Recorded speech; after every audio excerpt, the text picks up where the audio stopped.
Salut les gars, j'espère que vous allez bien. En tout cas, moi, ça va très bien. Aujourd'hui, c'est vendredi, ça ne pourrait pas aller mieux. Ok, le dernier jour de la semaine. Alors, avant tout propos, je tenais à vous dire de prendre vos tickets parce que les tickets physiques sont disponibles. Pour le concert du 3 mai, les tickets physiques sont disponibles, donc je vous invite à prendre vos tickets. Personnes qui ne savent pas acheter en ligne ou qui ont des difficultés à acheter en ligne et tout, il faut prendre les tickets physiques. Prenez les tickets physiques. Si vous ne savez pas où en avoir, il y a la belle Manou qui en a. J'ai republié son post pour que vous puissiez la contacter et prendre vos tickets. Elle a bien précisé, soyez bref, précis et concis. Les coucou, comment tu vas, machin et tout, non. Je veux un ticket, voici mon numéro, je fais le dépôt, livraison, point. Prenez vos tickets. Et aussi, autre chose, les tickets là ne sont pas à distribuer. Voilà, les tickets là ne sont pas à distribuer. Nous, on n'est pas de l'autre camp où ils veulent seulement impressionner les gens, donc ils distribuent les tickets, ils font des... Non. Voilà, les tickets sont à vendre. Donc, il faut les acheter. C'est pas la peine d'écrire pour demander, non, pardon, oui, avion est tombé sur ma tête, il a avalé pilon, donc machin, non. Achetez vos tickets parce que pour prendre le stade, il y a des garanties. Il faut pas abîmer la pelouse. Au cas où les toilettes sont abîmées, il faut les réparer et tout. Donc, les gars ont dû payer une sacrée somme là-bas pour avoir le stade. Vous avez vu comment ils sont en train de monter le podium. C'est pas du jeu. C'est pas du jeu. C'est un concert comme Maître Gims l'a fait au Stade de France. C'est un concert comme Booba l'a fait au Stade de France. C'est pas du jeu. C'est des choses qui coûtent extrêmement cher. Donc, je vous en prie, c'est pas la peine de venir. Non, oui, pardonnez, non. Acheter les tickets, ça ne coûte rien, c'est un concert historique et il faut être de la partie. Il faut tout faire pour être de la partie. Sur ce, on va aller en profondeur parce que il y a quoi dedans? Il y a rien dedans. Alors, mon constat est que les fans du camp adverse sont très fragiles. Les gars pleurent très vite. Leur artiste même pleure vite. Il est fragile comme la porcelaine. Mais c'est lui qui aime faire les trucs en gang.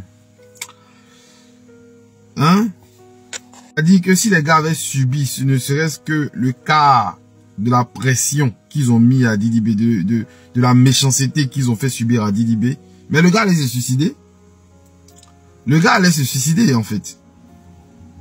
Parce que ça ne fait que commencer, en fait. C'est maintenant qu'on commence à critiquer un peu. Le critiquer. Parce qu'au début, on était dans une gamme de gens. Oui, dans une gamme de gens, c'est un petit qui est venu, genre, il a fait sa musique, donc on va le soutenir. On écoutait jeune riche, machin. Jusqu'à ce que ils viennent mettre des histoires de haine dedans. Attention. Il y a la concurrence. Il y a la concurrence et il y a la haine. Didi B et Suspect 95, c'était la concurrence. Didi B et MC1, c'était la concurrence. Et lui, sa haine, il l'a envoyé là. C'est pas la concurrence. Et c'est pas nous qui le disons. C'est lui-même qui le dit. Mais on va aller en profondeur parce qu'il faut qu'on aille en profondeur. Moi, j'adore les profondeurs. Il y a quoi dedans? Rapidement, une fan d'une fois. Bon, et puis les fans d'une fois là, les gars d'une fois là, quand ils les voient même, vraiment.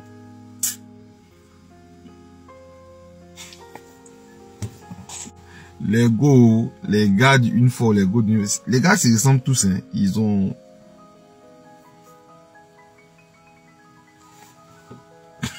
Écoutez, c'est mieux. Ton campagne, je dis, c'est à quel moment il m'a montré le respect à Didi B. Pardonnez, montrez-nous et puis expliquez-nous, on va voir. On va voir. Hey! Moi, toi, je n'ai jamais entendu, je n'ai jamais vu aussi que Ibra a montré le respect à une grande personne ou bien un artiste qui est plus âgé que lui. J'ai pas encore vu. Parce qu'avec Didi B, c'est le game. Ah bon? Hein? C'est le game, on s'amuse, on se clash entre les femmes, on se clash. Entre eux, les artistes se clashent là-bas. C'est le game en fait. Quand il papa, il ne comprend pas faire des respects, manque de respect, il ne comprend pas. Laissez l'enfant tranquille. Ok. Très bien. Donc, on a fini de l'écouter. Elle dit que elle comprend pas pourquoi. Et puis, eux tous là, personne ne comprend, hein. Du genre, Les gens sont levés quoi, puis on commence à allumer Imra. Pour rien, il n'a rien fait à personne. Le gars était là, il était tranquille dans son coin, gentil petit, puis on a commencé à l'allumer. Malheureusement, les sorciers là, on fait quelque chose dans ma connexion. J'ai un problème de connexion. Sur le téléphone de la profondeur. J'ai un problème de connexion sur le téléphone de la profondeur. Ah là là, madonna, piqué quand même. Alors, quand elle dit que oui, elle n'a jamais vu quelqu'un, elle n'a jamais vu où Imra a manqué de respect à Didi B. On dit, c'est pas quand on dit à quelqu'un seulement imbécile qu'on l'a insulté. Il y a plusieurs façons de manquer de respect. Il y a plusieurs façons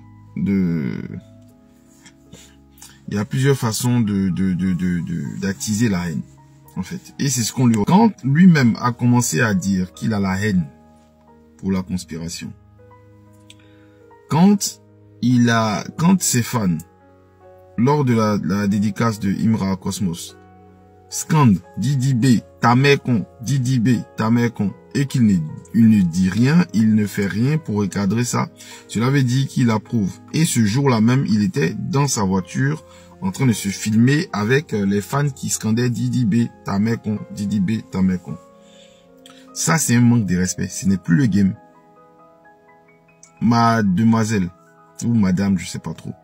Ce n'est plus le game. Est-ce que vous comprenez? Quand Drogba fait un post suite à la sortie de Didi B, comment ça s'appelle, c'est midi, suite à son attitude de grandeur, Didi B a pris la hauteur par rapport à toutes ces conneries que Truc était en train de faire, les invectives qu'il lui lançait et tous les pics. Didi B dit que c'est mon petit et tout. Drogba salue ça. Drogba dit que un vrai leader ne connaît pas la jalousie. Bon, comme les gens sont bêfs, ils n'ont pas bien compris ça. Sinon, ça voulait tout simplement dire que tout le monde peut cohabiter. Tout le monde peut manger. Et l'attitude que tu as eue, c'est une attitude de grandeur. C'est une attitude de leader. Les moutons se sont levés. Ils disent que oui, le gars soutient Didi B. Il devrait pas prendre parti. Ils ont commencé à l'insulter. Ça, c'est un manque de respect. Nash a parlé. Ils l'ont insulté. Ça, c'est un manque de respect. Ce n'est pas lui-même qui s'élève comme ça pour insulter les gens. Mais le fait qu'il ait montré de la haine vis-à-vis de ses collègues, de son collègue, a poussé ses fans à avoir une attitude de sauvage, de mouton. Se promener partout, insulter tous ceux qui écoutaient la musique de Didi B. Tu snaps sur la musique de Didi B, on t'insulte. C'est ce qu'on décrit, c'est ce qu'on déplore. Et quand vous dites c'est le game, c'est maintenant que vous dites c'est le game parce qu'on commence à allumer votre gars. Sinon, ça vous amusait, en fait. Quand c'était Didi B qu'on critiquait, quand c'était Didi B qui était dans la sauce, ça vous amusait. C'est maintenant que vous dites, oh non, c'est le game. Pourquoi? Non. Le game aussi a des règles. Même en guerre, même dans la guerre, il y a des règles. Par exemple, on ne tire pas sur quelqu'un qui s'est rend. Ça, c'est les règles de la guerre. Dans le game aussi, il y a des règles. Il y a des limites à ne pas franchir. Et lui, comme vous le pompez, il se croit tout puissant. Il est en train de franchir, ou il a franchi des limites. Comme dit, par exemple, qui s'en fout des médias. Ça là, il va payer sa cash. Il va pas croire. Il va pas croire. Même les politiciens qui ont tout le lait. Les gars prennent les médias pour faire leur campagne. Toi, tu t'en fous des médias, non? Tu as senti ça? Ils vont t'envoyer dans les profondeurs. Il y a quoi dedans? Pour finir, les personnes qui lui disent de se calmer, là, c'est pas des enfants. Si tout le monde vient lui dire de se calmer, c'est par rapport à ce qu'il dégage, par rapport à ce qu'il dit, par rapport à ce que ses fans, par rapport au comportement de ses fans, qu'il ne recadre pas. Il peut pas contrôler tout le monde. Mais, par exemple, quand il y a un gars qui a pris la photo de Didi B, mis sur son statut pour insulter la femme du suspect, Didi B a fait une sortie. Il a dit que non, je ne permets pas ceci, cela. Cela le dédouane automatiquement. Votre gars là, il ne se dédouane pas. Hein. Quand on insulte la maman de Didi B, ils ont insulté la femme de Didi B, la traitant de prostituée et tout. Lui, il s'en fout en fait. Et c'est ce qu'on lui reproche. Vous allez sentir ça. Il y a quoi dedans?